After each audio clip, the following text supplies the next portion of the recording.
Dr. Scott Smitson is a strategist, global futures forecaster, political scientist, and educator. He is the director of the Grand Strategy Program at Denison University, and from 2022 to 2024, he was a Chamberlain Fellow and visiting professor of political science at Amherst College. He is also the founder and chief strategy officer of Geopolitics, Inc., which advises investors and private sector decision makers in understanding the impact of geopolitics on the risks and opportunities in foreign markets, particularly at the interface of energy, finance, and international security. Finally, Dr. Smitson is a retired U.S. Army officer, serving over 21 years on active duty in both combat arms and as an Army strategist.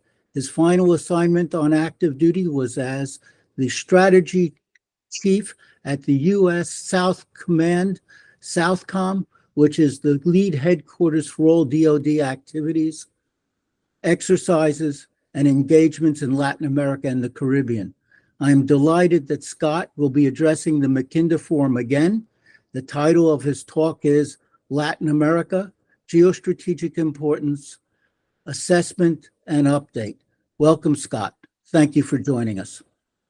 Len, thank you so very much for that kind introduction and for the opportunity to speak with the forum again. This is a topic that, as Len said, really was a major area of emphasis for me at the end of my military career at U.S. Southern Command, but also has continued both from an academic as well as in a consulting perspective since leaving. Some of you may find it ironic that a retired Army officer is going to use sea power theory as a way to begin our discussion of Latin America. But if you look at the cover slide that I have, I intentionally chose an image from an 1897 article that was written by Alfred Thayer Mahan, where he wrote about the critical importance of not only what would become the Panama Canal, but the greater Caribbean basin. And Mahan saw that with the connection of transportation linking the Atlantic and the Pacific, America's interests, particularly in Latin America, but specifically within kind of this greater Caribbean area, would be of utmost importance going forward. And I'm using this device as a framework by which that we can kind of continue to think about the relationship of Latin America to the United States, but also a lot of our discussion today is going to be about Latin America's engagement with the world globally. So a region not in isolation, but one that's inherently interconnected with a lot of the major shifts that we're seeing in the international environment. The next slide is just a brief agenda. Obviously, this region includes up to 32 countries, depending upon which geographic government boundary you want to use. In an hour, unfortunately, we will not be able to get to every country in a part of the world that is highly diverse. And so I'm going to try to focus on some big, broad thematics, some overall interpretations of how this region is playing out in this global pull of great power competition. And then hopefully, if we have time before the question and answer, a few deep dives on a few select countries that I think really are illustrative of some of these broader global and regional phenomena that we're going to discuss. I think when it comes to the things that I think is important for us to keep in mind as we go forward in today's conversation is that this region, and I'm going to use a fairly broad definition of Latin America and the Caribbean as the region, its real strategic importance lies in its unique potential for the United States and the West, but both as an opportunity, but potentially as a vulnerability, depending upon not only things that happen within the region, but by the actions of others such as China and Russia. Another thing that we're going to talk a little bit about today, I'm going to use a vignette to explain this, is this interrelationship between what we call positional advantage and domain influence. And when I say domains today, I'm going to use the classic security studies approach to thinking about the land domain, the air domain, the space domain, and how the relationship between how countries use these domains with favorable balances of power can give them advantages both in peace and war. And I think this dynamic is playing out and has been playing out in this region, as we're going to discuss today. Before we kind of get into some of the more recent observations, I want to start a little bit with the historical context. If we move to the next slide, I know it's a little bit, maybe a little bit difficult to see on your screens, but what you have before you are 4 images that illustrate German U-boat activity in the broader Atlantic Ocean from late 1940 to the end of 1942. If you look at the picture in the upper left panel, you can see all those black dots that are mostly concentrated around the British Isles. That's where German U-boat activity was at the beginning of the war, before America was involved, before Lend-Lease, and very much Britain was isolated and on its own. Major undersea warfare, the beginnings of the Battle of the Atlantic. However, as we look through time, as you go from left to right, you can start to see the diffusion of German U-boat activity. If you look at the panel at the bottom right, we can see that by the summer of 1942, the bulk of German U-boat activity was no longer in the high North Atlantic, but was now concentrated off the east coast of the United States, the northern coast of South America, and across the depth and breadth of the greater Caribbean and the Gulf of Mexico.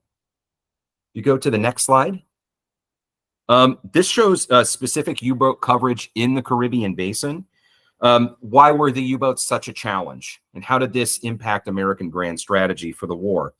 First, they pose significant risks to interior lines of communication, your ability to project naval power from your home waters abroad. It threats to Allied shipping, but also risks to key commodities. Later today, we're going to try, if we have time, to talk about some key commodities that really matter in Latin America and that will matter for the new energy landscape that we're seeing. All this was necessary to help the engines of war to continue to run for the British and the Soviets before the Americans got in the war. And interestingly enough, in 1942, more Allied tonnage was sunk in the Caribbean than any other part of the Atlantic. So just to keep that kind of in mind. If we go to the next slide to kind of see Latin America's kind of connection to the broader globe for the war, this map shows the major air and sea lines of communications that were crucial to the sustainability of a Europe-first grand strategic orientation during the Second World War. Both North and South America were major leaping off points for power projection then, using air and sea power to deliver materials that would deliver strategic effect in the land domain in the greater Eurasian continent, all before any major U.S. Army units even landed in Western Europe. As evidenced by the last few slides, the United States and its allies had to fight to get to the fight at the beginning of the war. And to do that, it required a higher command and trans-regional posture architecture to ensure that power projected from the New World could reach the Old World and be decisive when it reached there. Turning to the next slide. To conduct anti-submarine warfare at mass and at scale against the U-boat threat, the United States had to establish a multinational command called Antilles Command, pictured here, under the leadership of the U.S. Army Air Corps. While this command was headquartered in Puerto Rico in what was then known as Borinquen Field, Antilles Command actually relied on a wide multinational distribution of bases, airstrips, airfields, fuel points, munition sites, as depicted on the slide, to protect shipping. In other words, the United States had to have partners who were willing to host and grant American forces access basing and overflight. So why does all of this matter? Why do we start to talk about present issues in Latin America in World War II? There are a few reasons. First, the way that geography is understood can and indeed change with time and in context. Geostrategic considerations matter, as geography and history always get a vote. Neither is value neutral. Second, the ability of the United States to organize and structure such a wide and diverse posture constellation depended on the ability to coordinate with like-minded nations that supported or were at least neutral in America's war aims. It needed a favorable balance of power in the hemisphere to create this type of military posture. Third, as the German U-boat vignette demonstrates, adversaries can use operational reach and capability in one domain, in this instance being the German capabilities at sea, to hold interests at risk and pose operational challenges in other domains. Well, at the end of today's conversation, I'm not forecasting that there will be Chinese submarines in the Gulf of Mexico or the Caribbean anytime soon. I am concerned that China and Russia are using their expanding influence and presence to seek to achieve positional advantage in the Caribbean, to hold American allies and American interests at risk, be it in space, cyber, information, or in overall geopolitical considerations. Next slide.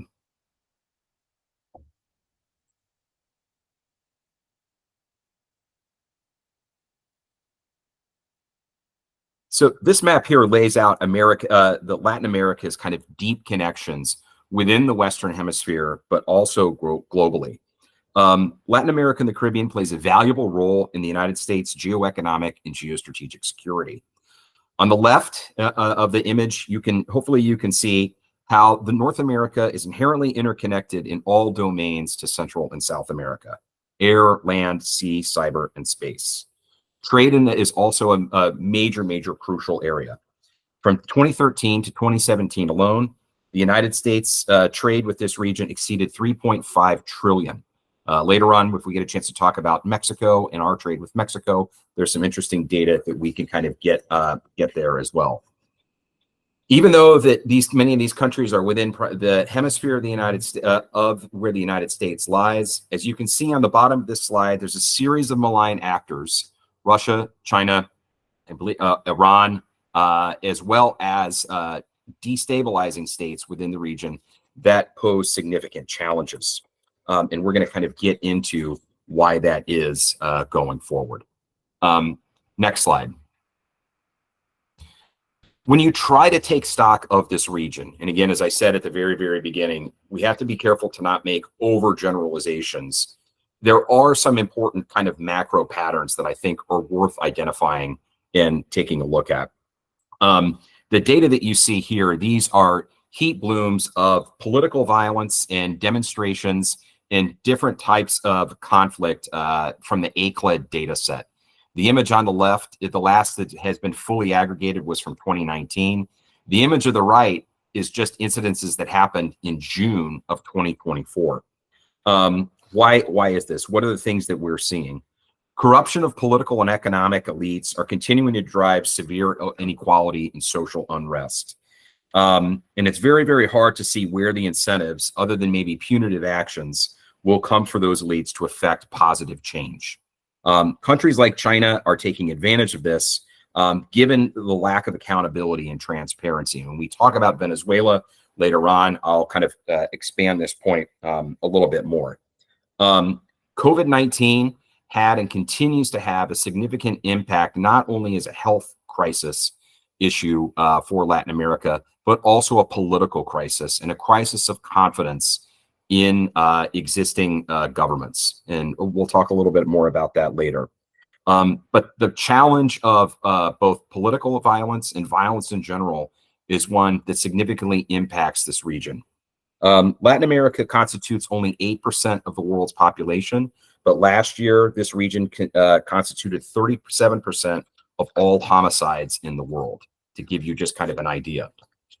The other challenge that you have that's related to the inability to deal with some crime and security issues is political fragility and a significant shift both to the extreme left and the extreme right of governments.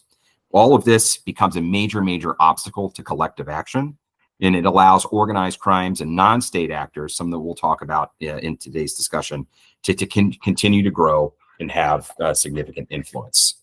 So this slide, not a great good news story. However, that's not the complete picture for the region. If you go to the next slide, this is data that shows changes in foreign direct investment over time. This is from the World Bank, IMF, from 2015 to 2022. The y-axis are source regions. Where is FDI coming from? The x-axis are destination regions. A key way to kind of look at and interpret this slide: if you're red, you're not in a good place. You're getting less investment over time. If you're green, you're attracting more investment. And if you look at the column that talks about the Americas, excluding the United States, you're seeing significant more and more investment heading to Latin America and a lot of investment going away from China. And we're going to talk a little bit about decoupling and nearshoring later on. Latin America can be a significant economic winner in this era of nearshoring itself, but it has several structural and political obstacles that we'll have to overcome to take advantage of this more fully. Next slide. This is a map that shows major liquefied natural gas (LNG) shipment routes in the year following Russia's invasion of Ukraine. One of the things that's really changed about the world's energy map is that the United States right now is a major LNG superpower, with significant trade to Europe, but also, as you can see through this map, through the Caribbean and towards markets in Asia. I bring this up and only emphasize this because, similar to Mahan's map on my cover slide, we're talking about the same waters of consequence. And while it's very, very good and important for the United States energy industry to continue to trade, that assumes the free flow of maritime shipment in open and unfettered sea lines of communication. Again, the geography of the Western Hemisphere continues to matter. On the next slide, similar to kind of what's happening on top of the oceans, the maritime strategic choke points that happen globally also are choke points for undersea cables.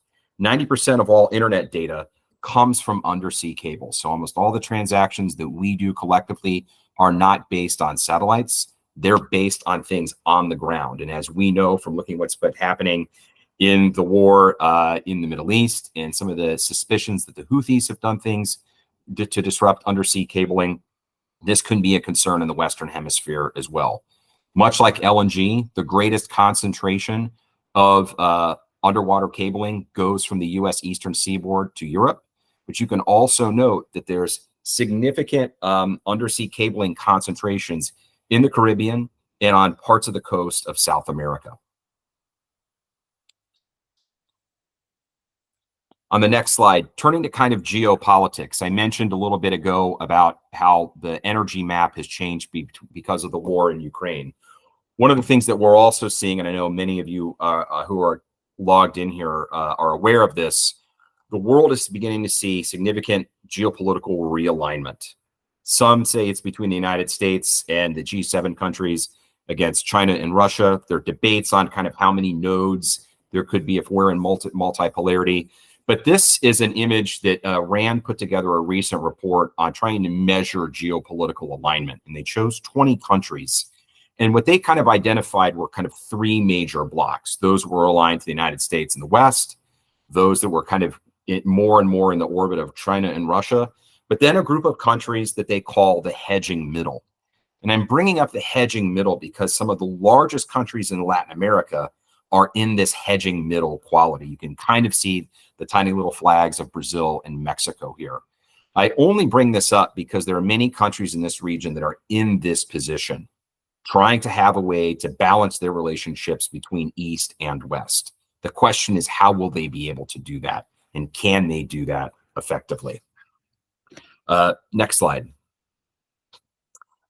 Just another kind of broad thematic. It would be surprising for some who haven't paid attention to this, that last year, Mexico actually overtook China as the United States' largest trading partner. The U.S. did $798 billion of trade in Mexico in 2023. And if projections stay as currently believed, we may have the same level of trade with Mexico in 2024. If this happens, Mexico will be the only country in history that has had consecutive years of that high level of trade with the United States outside China. So trade with Mexico is mattering. Much of Mexico's exports, 80%, are destined for the United States, and the United States accounts for 60% of Mexico's total merchandise trade with the world. So in some ways, proximity is a good news story for bilateral relations between the United States and Mexico. But as we all know, and as we can see on the next slide, and as we'll probably get into when we do our country deep dive on Mexico, on the next slide, you can see the great challenge of drug routes and cartels. There's been much made in the news recently about some high-level arrests outside El Paso, Texas, with the Sinaloa cartel leadership. But at the end of the day, as long as demand for drugs it remains high in the United States, and it remains to be seen how well or not so well countries will coordinate on counter narcotics issues within the region, this will continue to be a challenge. We could spend an entire hour and a half on just narcotics issues, but I just wanted to offer that as food for thought. The next major kind of area that I also want to kind of emphasize when we think about this region is also just how important the drive for lithium is in raising the profile of many Latin American countries, particularly Chile. For those, many of you who are tracking this, lithium's importance stems from its central use in the making of batteries. And as the world's moving away or trying to move away from some fossil fuels to more renewables, the need for these batteries will only go up. But again, geopolitics is even at play at here. Even though China itself has no lithium at all, it processes 60% of the world's lithium. The images that you see right here show different lithium production in the southern portion of South America. There's two ways to get lithium. One is through raw ore. Australia has the largest reserves of lithium ore. The other is through a brine salinity process. You can see a technician washing that brine in this picture in the lower right evaporate, which is then collected and then sent up the value chain to China for refinement. So this great scramble for influence in Latin American countries that have critical minerals will only be on the upswing as there remains more and more of a push to switch towards a different diverse energy mixture. The last kind of macro theme that I kind of want to hit on before I talk a little bit about this idea of compound security and then relay compound security to the region is some of the great shifts that we're seeing in political alignment. The next slide was generated during my time at U.S. Southern Command. And what we were trying to do was to try to look at the wax and wane of different forms of government throughout the Cold War and post-Cold War era. One of the things that became a major concern was that COVID-19 was happening at the same time that this region, and really for a big part of the world, was going into a massive electoral, what we call a super cycle, where you had a significant number of meaningful either head of state or regional or parliamentary elections that were happening. And how would voters, disgruntled, having dealt with COVID, having dealt with significant economic contraction, how would they vote? What would be the future direction? All this is happening and continuing to play out as we speak.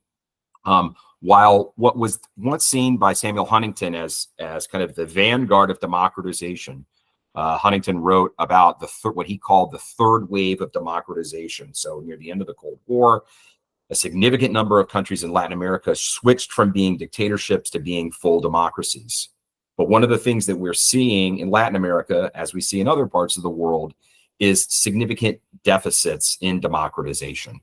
And so what does that mean for the region if we continue to be less and less democratic?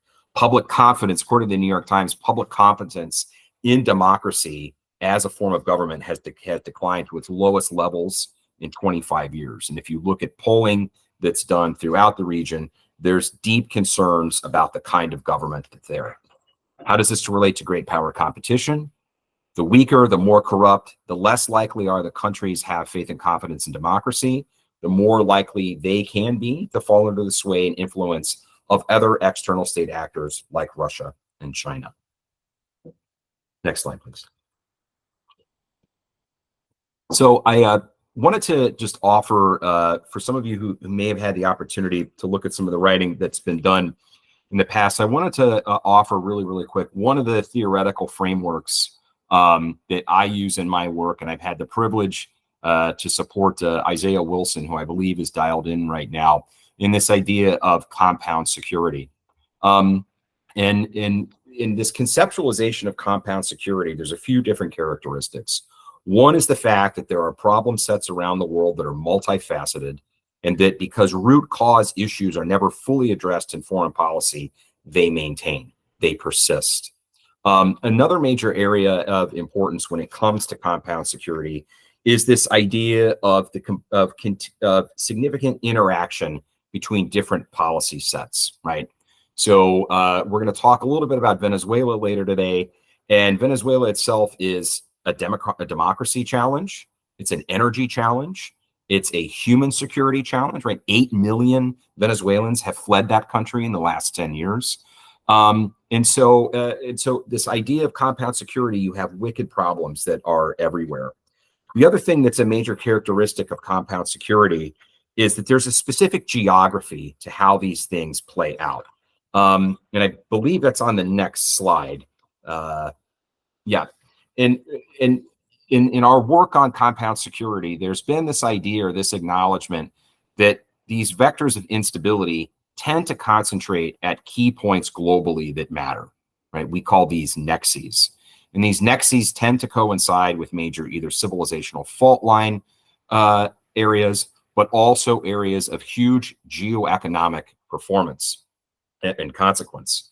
And one of the things that we have found in this research is if you look at some of the most important Belt and Road Initiative locations and overlay them, they come very, very close, if not in tight proximity, to some of these huge nexes of compound security. One of the ones being what we call the Greater Caribbean Basin. So you could think Venezuela plus going forward. So again, it's not that just that this is where conflict, but also control and influence of these areas matter because they confer advantages, geographic, economic, political, going forward. And so in many ways, while some of these areas are unstable, if you have influence there, it can have a significant value added for one's foreign policy orientation. Same argument that Mahan made over 100 years ago about the centrality of the Caribbean and the Panama Canal area. Next slide. So I want to kind of just take a chance to shift here to talk a little bit about great power competition within Latin America, a little bit of an emphasis on the Caribbean. But again, the images that you see here, I think, tell an interesting story. You've seen the image already on the cover slide in the upper left-hand corner of Alfred Thayer Mahan in his writings about the importance of the Panama Canal. He was so kind as to actually give us estimates of sailing times and routes through some of these major geostrategic areas in the Caribbean, in the Gulf of Mexico. The second is a map of all the actions and activity during the Spanish-American War. And then last but not least, a map of different belts, different nodes and routes on the Belt and China's One Belt, One Road initiative. Again, showing, I think, the centrality of the Western Hemisphere as playing this very, very unique role of literally sitting at the interface of East and West. Next slide, please. So I talked a little bit ago about this idea of positional advantage. And while we're not seeing complete overt, shows of force where Russia and China will come to an area and stay in Latin America, what we are seeing is the use and utility of different approaches to achieve domestic political influence in countries in Latin America and the Caribbean using what we've called in the past this spoiler states playbook. And you can kind of see there's a continuum. I won't read through all of this, but the actions and activities of countries like China and Russia, what they do globally, is also reflected in the region. And the idea is to gain influence in these weak countries to achieve that positional advantage, particularly for dual use infrastructure, which I'll talk about later on. Going on to the next slide, please. So as I said, we've seen this broad image of the Western Hemisphere and its relation to the world. I put it back up here to, again, show a little bit of a blowout image of this area that I'm talking about, this kind of greater Caribbean basin. You can see Venezuela, you can see Cuba, you can see Panama, you can see Nicaragua, you can see Honduras. These countries are going to come up a lot in the rest of the narrative of the discussion that we have, to say nothing of Russia and China, and believe it or not, Iran. Next slide, please. So to start, I'm going to spend a little bit of time talking about China and China's engagement in Latin America and the Caribbean. The image that you see here was from 2020, I was working at Southcom at the time, and there was this great kind of concern within the US government of how does the United States continue to have influence within the region during a time of a global pandemic.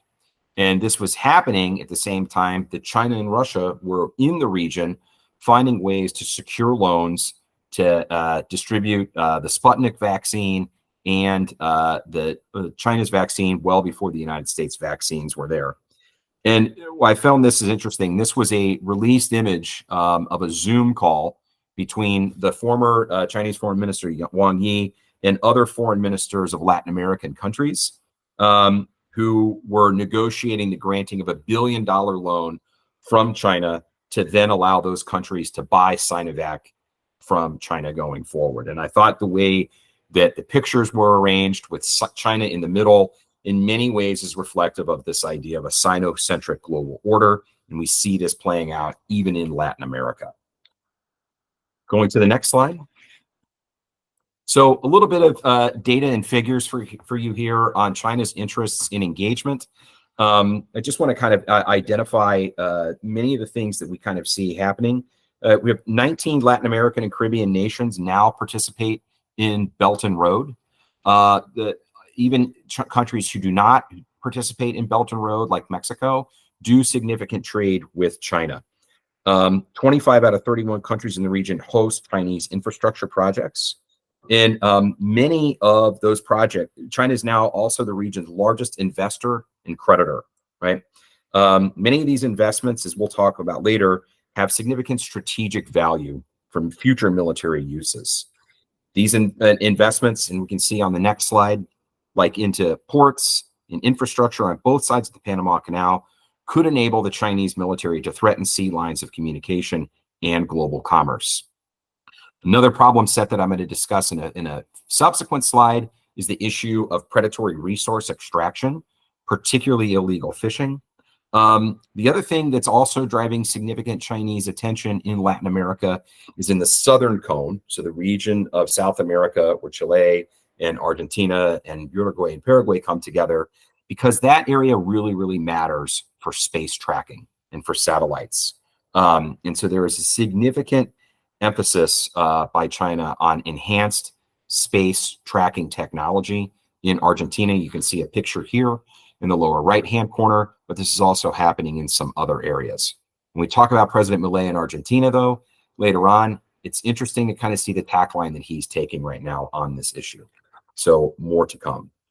On the next slide, the image on the left shows you a map of the world with different color concentrations that shows China's deep water fishing fleet activity. And you can see significant activity of that distant water fleet on both coasts of South America to some of the highest levels globally. The image on the right that you can see is a satellite image, and the dashed line that you see is the exclusive economic zone, so the 200-mile nautical mile exclusive economic zone off the coast of Argentina.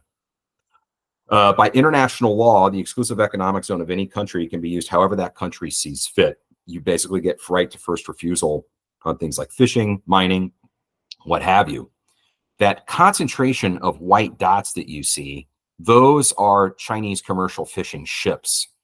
And what happens in this region, and we saw this at Southcom and we see it globally, is those ships come right to within 200 nautical miles of exclusive economic fishing areas, and then at nighttime turn off their what's called their AIS, which is their satellite-based tracking system, similar to how we track airplanes, go into areas and then leave and fish. Many countries in Latin America do not have blue water navies like we do. What they call their navies are more akin to our coast guards. So there's this, our coast guard, so there's this constant challenge of protecting protein and different types of resources. Continuing with China, and I know that the historians who are dialed in will get a sense of irony with what we'll talk about next. But if you go to the next slide, I want to, again, we're back to talking about the importance of the Gulf of Mexico and the Caribbean. In this map, you can obviously see Florida, the state of Florida, and the country of Cuba centered in the map. I want you to pay particular attention, however, to some of the key infrastructure sites for the U.S. Department of Defense, as well as our space-based interests. So Len said that my last military assignment was at U.S. Southern Command. That's in Miami, Florida. At MacDill Air Force Base in Tampa is U.S. Central Command, the headquarters responsible for the Middle East, as well as U.S. Special Operations Command, Tyndall Air Force Base, Naval Air Station, Pensacola. And if this map went a little bit further and showed the other parts of Louisiana and the coast of Texas, you would see all those major LNG locations and infrastructure that's shipping all that LNG globally. If you go to the next slide, there's been some interesting work that's been done by the think tank in DC, CSIS, using open source satellite imagery. And if you go to the next slide for a build, you'll see that there is significant evidence that China is significantly investing in meaningful upgrades in signals intelligence collection activities in Cuba. Again, that there's 4 major sites, 3 that are near on the outskirts of Havana, 1 ironically not too far from Guantanamo Bay in the south. And some of this is China falling in on existing old Soviet sites and enhancing them, but some of them are also new builds. China has denied that this is anything more than scientific collection, but it's something that was known for a while, and now it's being openly discussed. So again, positional advantage, the use of different domains to hold things at risk in other domains. Same story. So that's just a quick snapshot on China in Latin America. Shifting over to Russia on the next slide. So Russia doesn't have nearly as much of the economic engagement in Latin America as China does, but it does continue to play an important role as a spoiler within the region and finding ways to discredit the United States within the United States hemisphere. And much of this is done in the information domain. Many people would be surprised to know that the Spanish version of RT, Russia Today, has the largest social media footprint in Latin America. So a non-Latin American based social media platform has more saturation in the information domain than anything that comes out of the region. In addition to things that we see in the information domain, and you can see on the next slide, Russia continues to sell arms. They have significant shows of force from time to time. Usually these coincide if the United States is doing something close to Russia that they either don't agree with or they want to cause some issues. On the next slide, I'm going to show you an image of a Russian ship that was just off the coast of Venezuela just 2 weeks ago. Strategic bomber deployments. And also what Russia does is it relies heavily on this tight interaction between Venezuela, Cuba, and Nicaragua to further its interests. You can almost think of these as logistics lily pads, if you will, for their presence going forward. This image here, what I just mentioned a second ago, this is a Russian Smolny-class training ship that docked off the coast of Venezuela, coincidentally, just 2 days after Venezuela's election. Many times Russia deploys these ships to the region. Some believe that a lot of illicit finance is carried by these ships. So gold bullion, dollars, things that help get things done for a country like Russia globally, but also within the region. The other thing that's also interesting about the movement of these ships is they tend to coincide with upticks of Cuban counterintelligence activity within Venezuela. So many analysts who kind of study these naval patterns believe that Russia uses these ships to ferry Cuban counterintelligence assets from Cuba into Venezuela to help the Maduro regime drive down and further repress or control its own society. Talked a lot about China, talked a little bit about Russia. On the next slide, I just want to briefly also show that even a country like Iran has the ability to project some type of influence and presence, even if it's just mostly symbolic, at least right now, in Venezuela.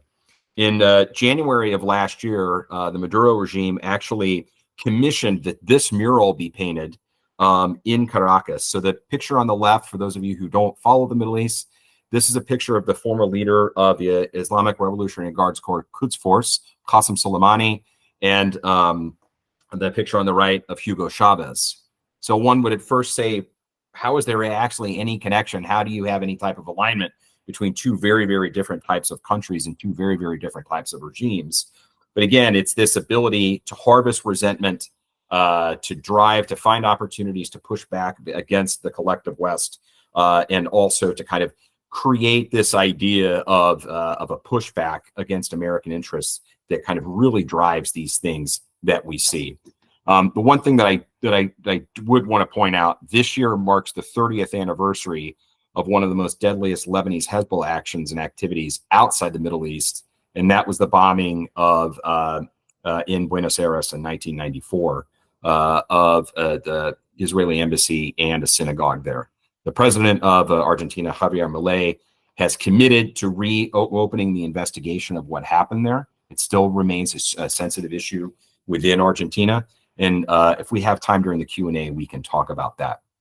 So if you go to the next slide, and I'm conscious of our time, Len, I know that we want to leave some time for the discussion. If you go to the next slide, I think it's important for us to kind of really conceptualize and think of Venezuela as one of these nexus flashpoints of compound security, as I introduced earlier. Why do we kind of see this? Well, I think it's very, very clear. We have significant actions and activity from external state actors like China, Russia, and Iran. The Maduro regime is heavily involved in narcotics. It has a relationship with FARC. It has a relationship with ELN. Commodities matter. In a few slides, I'm going to talk a little bit about Guyana and Essequibo and how important oil remains for this region. The humanitarian crisis of Venezuela. I mentioned 8 million Venezuelans have fled the country in the last 10 years. And so we have a humanitarian crisis. So all these things kind of happening.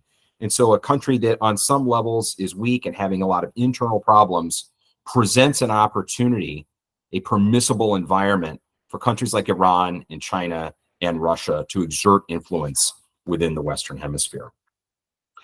Going to the next slide, I'm going to just shift with the remainder of the time that we have to hit just a few high points on a few select countries and then open it up, Len, for our discussion. As many of you know, just a few weeks ago, Venezuela had its long-planned presidential election. Despite what almost every single international observing body, like the Carter Center or the European Union or many, many others who kind of tracked the election, Maduro has claimed victory. There is a push right now to allow international observers to have an access to the audit of the votes. So in the Venezuelan election system, you actually get a receipt of who you voted for when you go through the election. And the political opposition, led by Maria Machado, who looked like she was polling very strong against Maduro. She was banned from running in this election. Because of that, the United States slapped oil sanctions back on Venezuela earlier this spring. Her counterparts and her party, by their estimates, they believe they won on a magnitude of 70 to 80%. Some say maybe even 60%, but enough to have defeated Maduro. And interestingly enough, in this election, the outcry and the protests that have happened since the election, the very, very poor regions and neighborhoods of Caracas and some of the other major cities that for a long time were the major non-military kind of centers of political support for Maduro, they've turned against him now. And so it just really remains to be seen what the international community can do or is willing to do. The other thing that you have happening in the region too is you have some countries like, let's say, Colombia and Peru, who are calling on Maduro to step down. There are others like Brazil who are saying that Maduro needs to respect the process to allow this audit of the tabulation of the votes to go forward. The United States has said that they have recognized Edmundo Urita, who actually won the election, who we believe won the election. He is the titular head of the Venezuelan government right now. So it all remains to be seen. The other thing that Maduro is trying to do is trying to get the election results certified by legal bodies within his country and one of Venezuela's higher courts, of whom he appointed all the judges, to basically say that the election was his and it won. Beyond just kind of the election, the other thing that has been happening as it relates to Venezuela, and you can see this on the next slide, in the run-up to the election, there was a huge push by Maduro to ask for and really demand the relinquishment of 2/3 of the country of Guyana for a region called Essequibo. And we don't have time to get into the huge backgrounds, but this has been an issue between Guyana, even back when it was British Guyana, and Venezuela for a long time. Most of the international legal community says that this region belongs to Guyana, and if Venezuela has an issue, they need to go through international legal routes to contest control of this area. Well, that hasn't actually been happening.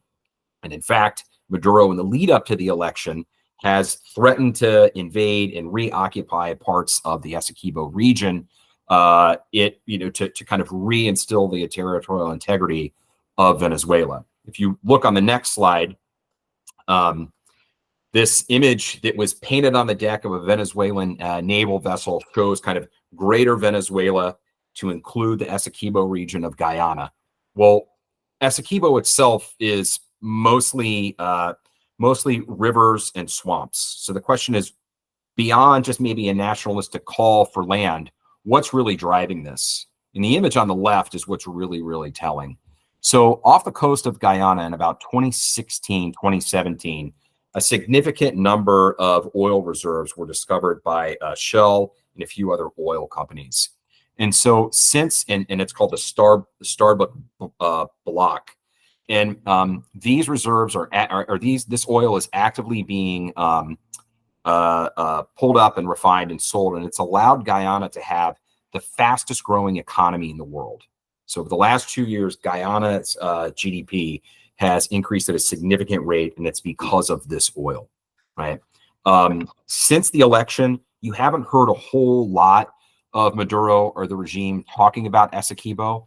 The talk about Essequibo was at a pretty fevered pitch from December till about May. Then the focus was on the election, but it'll be interesting to kind of see where Venezuela kind of pushes on this issue. There were some who thought that the uptick in Russian naval activity that was coinciding with the run-up to the election, that perhaps Russia would try to get somewhere close to the Guyanese coast as a show of force or as a measure of solidarity with Venezuela.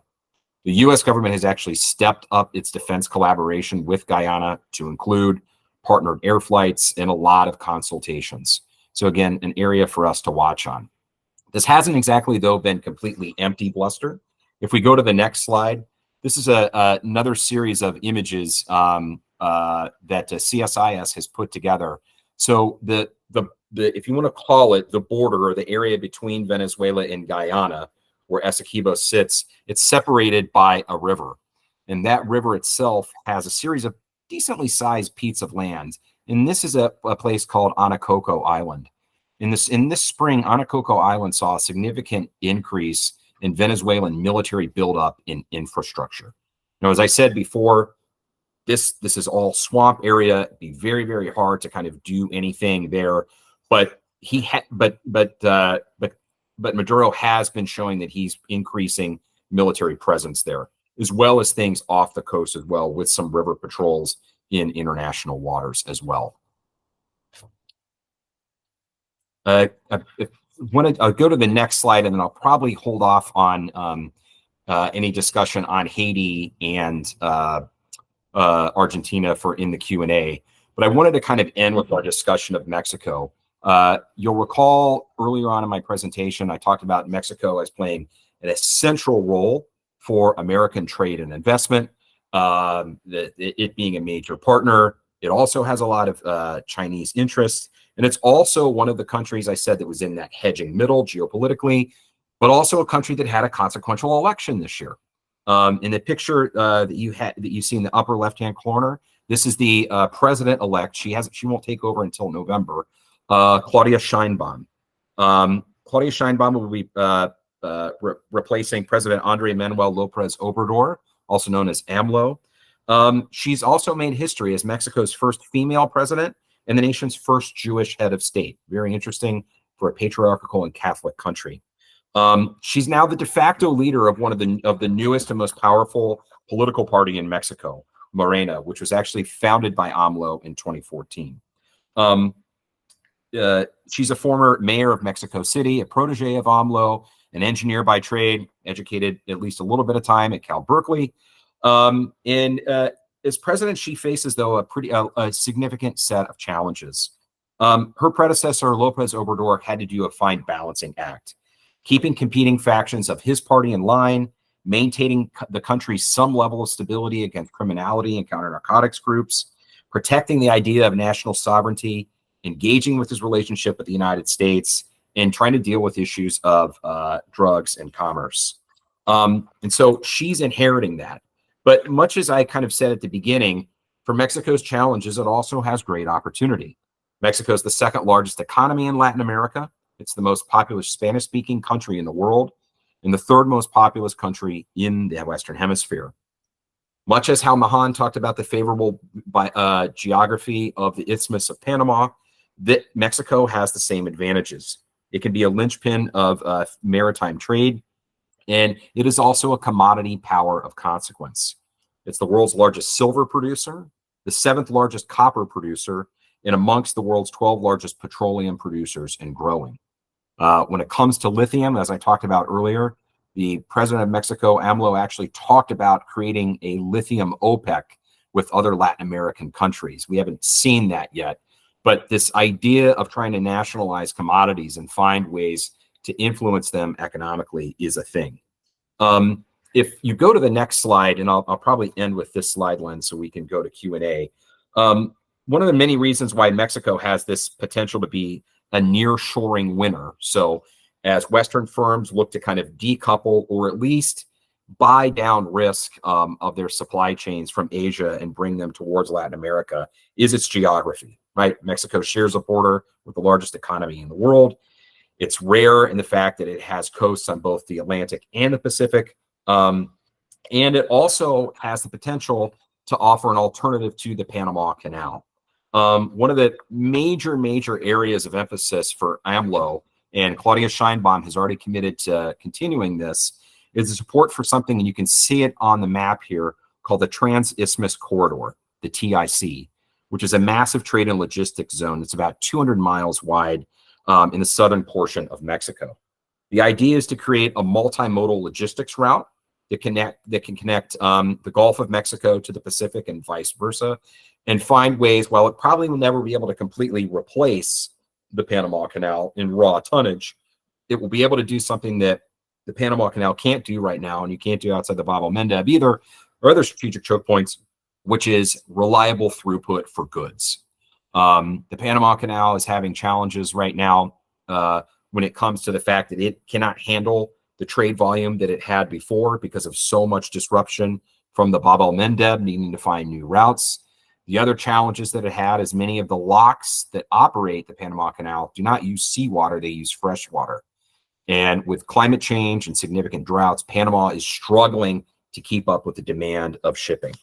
So again, this is a major political gamble that Claudia Sheinbaum believes can pay off for Mexico. And it'll be interesting to kind of watch this going forward. A lot of information in the last 55 minutes, a lot that we could get to. I really appreciate everyone's patience and your attention, and I look forward to a great conversation. Len, over to you.